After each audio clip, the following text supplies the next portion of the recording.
Yesu ashimwe, uyu munsi ndabaramukije mu izina rya Yesu.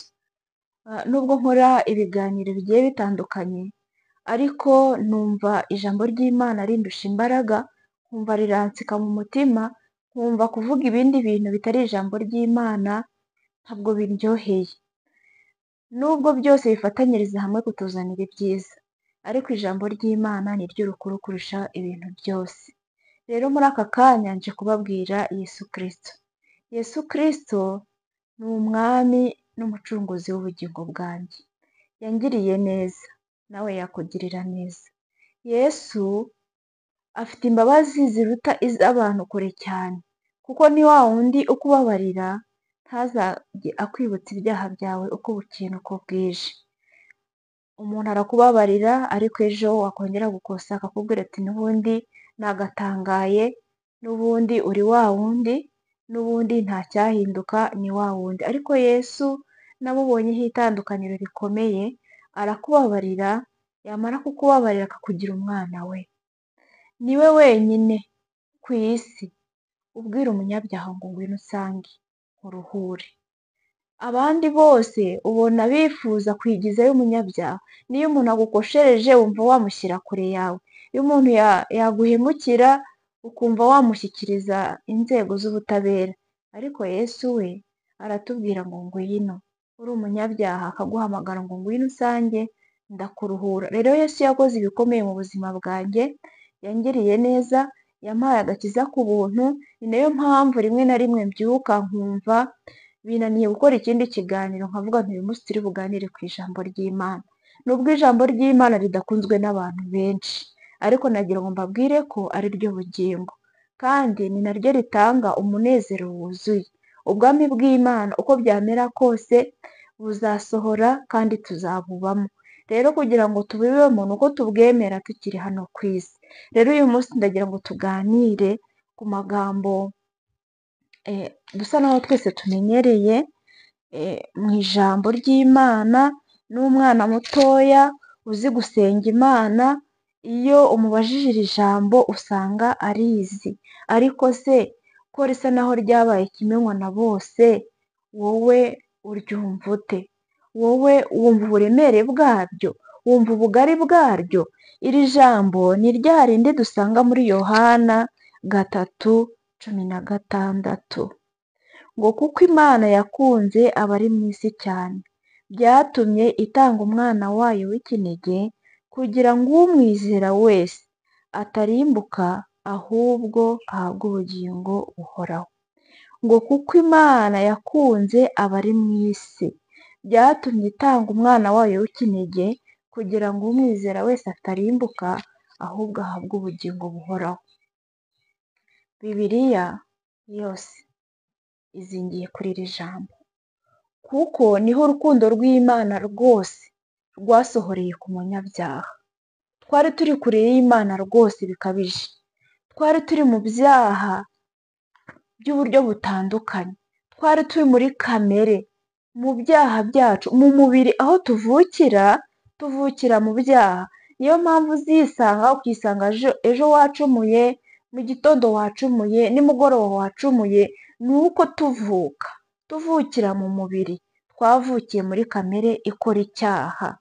Ariko Yesu amaze kudukunda, aza kuduha ubugingo bwari muri we, aza kudukiza iyo kamere ikora icyaha bya buri kanya, aza kudukiza hahandi twavukiye mu mubiri kwa Adamu, aza azanye ubugingo buhoraho kugira ngo abuhe umwizera wese.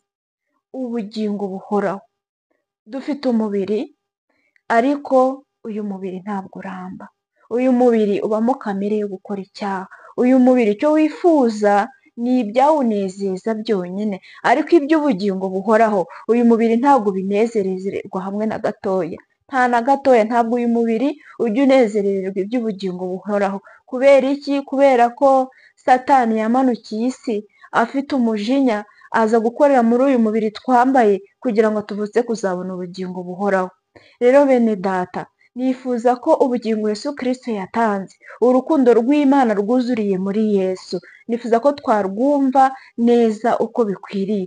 Yesu iyo yigumira mu ijuru ntacyo byajyaga kumutwara, ariko yaramanutse asiga icyubahiro yari afite mu ijuru, asiga abamarayika bamukoreraga, asiga abamuramyaga, asiga bamwikubitaga imbere, aravuga ati ngomba kujya gushaka uriya muntu uri mu isi Satani yigaruriye nkamuha ubugingo.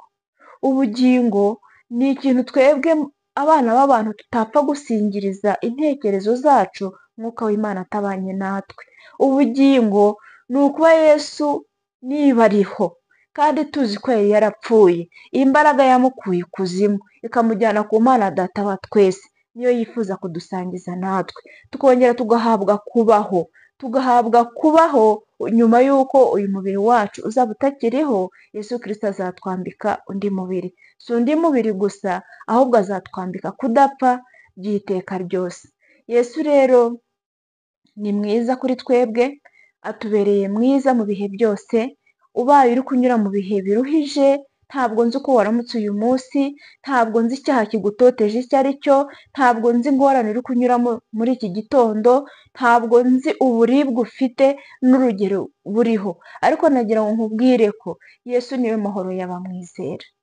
Yesu iyo wamaze kumwakira mu bugingo bwawe, wamaze kwemera ko aba umwami n'umukiza wawe, ibyo wanyuramo uko byaba bishaririye kose ntabwo bibuza Yesu kuba Yesu. Yesu iyo umwitabaje araza, mukabana muri wa mubabaro ufite, mukabana muri za ngorane ufite, mukabana muri ka gahinda ufite, akakuzuza amahoro. Mu minsi ishize natanze ikiganiro mbaza ngo mbese kugira ngo umugore abe mwiza imbere y'umugabo we yakwitwara ate? Naje kubona ibisubizo bigiye bitandukanye, nasanze imitima y'abantu benshi irarushya, se witwa ko akunanije, abe umuturanyi, abe umuvandimwe, abatuye mu isi twese turarushye, kandi ikituruhije ni uko tutemera ko Yesu atubera umwami n'umukiza. Rero ntabwo nzi ikikugoye muri aka kanya, nta nubwo nzi ibyo uri kunyuramo uburemere bifite, ariko nagira ngo mpumurize abantu bose twaganiriye mu kiganiro cy'ubushize, mbabwire ngo Yesu niwe mahoro yacu, Yesu niwe ntwaro yacu, Yesu niwe gisubizo cy'ibibazo wumva ufite muri iki gitondo. Yesu niwe ugenda ukihererana nawe, ukamubwira ibikuvunnye byose, ukamubwira ibigutsitse umutima byose, ukamutura umubabaro wawe, ukamutura ubukene bwawe, yarangiza akururuka akabana nawe mu mutima, akaguha amahoro, ukumva uratekanye. Bugacya bukira ntujye ku gasozi ngo usare, ugasanga inshuti, abavandimwe, abaturanyi baribaza ku buzima bwawe batazi ibanga ubana naryo. Ni uko Yesu wamugize inshuti yawe, ni uko Yesu wamugize umwami w'ubugingo bwawe. Rero nawe utaramwakira, nakwifuriza kwakira Yesu nk'umwami n'umukiza. Ni urukundo rw'Imana yasohoreje muri Yesu Kristo akaduha ubugingo buhoraho.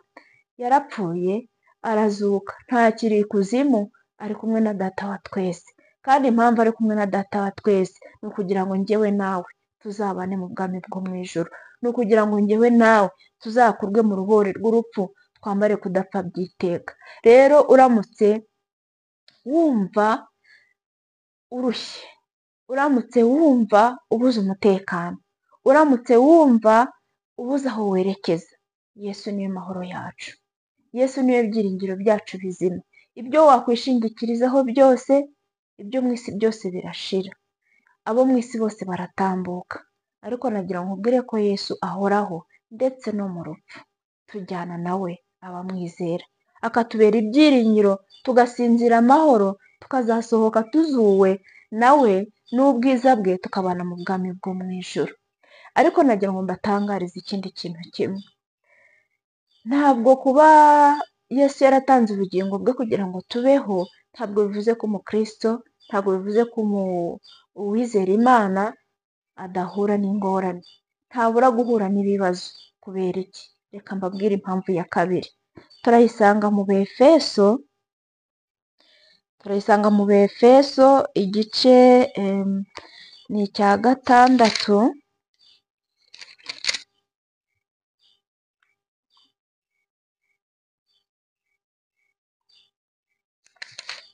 turayisanga mu Befeso igice cya 6 umurongo ni uwa 12. Kuko tudakirana n'abafite amaraso n'umubiri, ahubwo dukirana n'abatware n'abafite ubushobozi n'abategeka iyi si y'umwijima, niyo myuka mibi y'ahantu ho mu ijuru. Iri tangazo ni incamugongo, ariko rikamarwa imbaraga n'iryo twabanje. Ntabwo dukirana n'abambaye umubiri, ahubwo dukirana n'isi y'umwijima. Isi y'umwuka abantu benshi ntabwo binjirayo ngo bagereyo. Turagenda tukibwira ko dukiranutse, turi abakristo, ariko tukibagirwa ko ingorane zose tunyuramo hari indi mbaraga izidusunikiramo.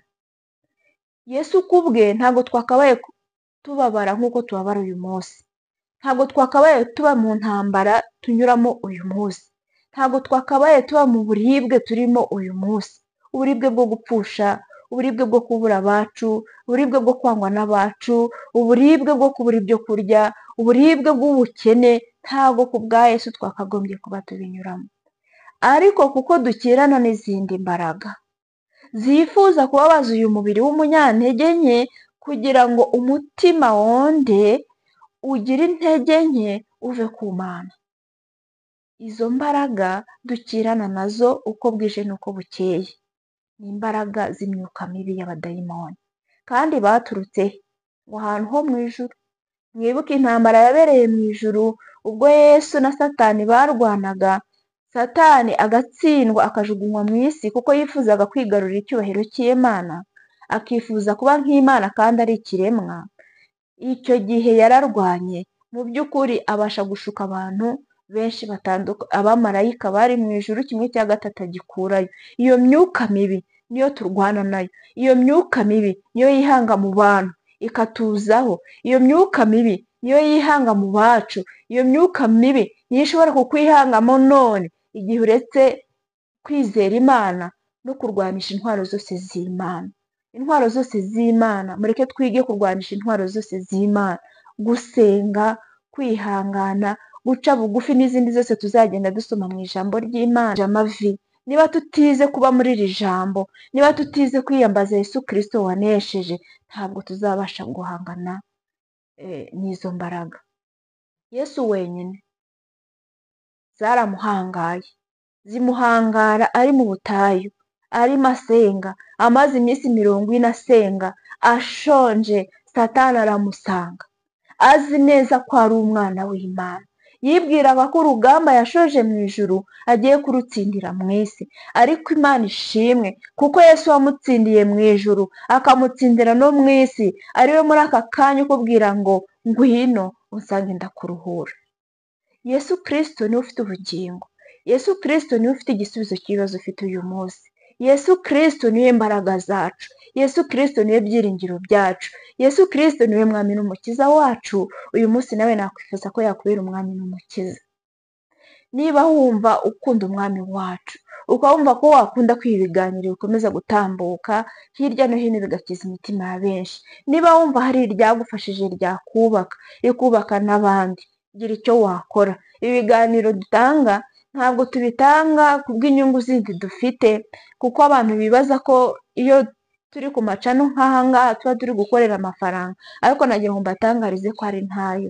Ahubwo turifuza ko imitima ya benshi yakira, imitima ya benshi yahunga igahungira mu biganza bya Yesu, kuko ari wenyine ufite icyakiza umwana w'umuntu. Rero ufite icyo wabasha gufashisha umuntu uvuga ijambo ry'Imana, ufite icyo wakora kugira ngo iri jambo ry'Imana rigere ku bantu benshi, ari ayo mamega wayatanga, ari ubundi bushobozi wabutanga, ariko iri jambo ry'Imana rikagenda rikagera kure. Nagira ngo mbabwire yuko Yesu Kristo adukunda. Ibi byose ntibisaba ubushobozi, ariko hamwe no gufashwa n'Imana, hamwe no kubana n'umwami wacu Yesu Kristo. Uko umwami Imana azadushoboza niko tuzagenda tubagezaho ijambo rikomeza imitima.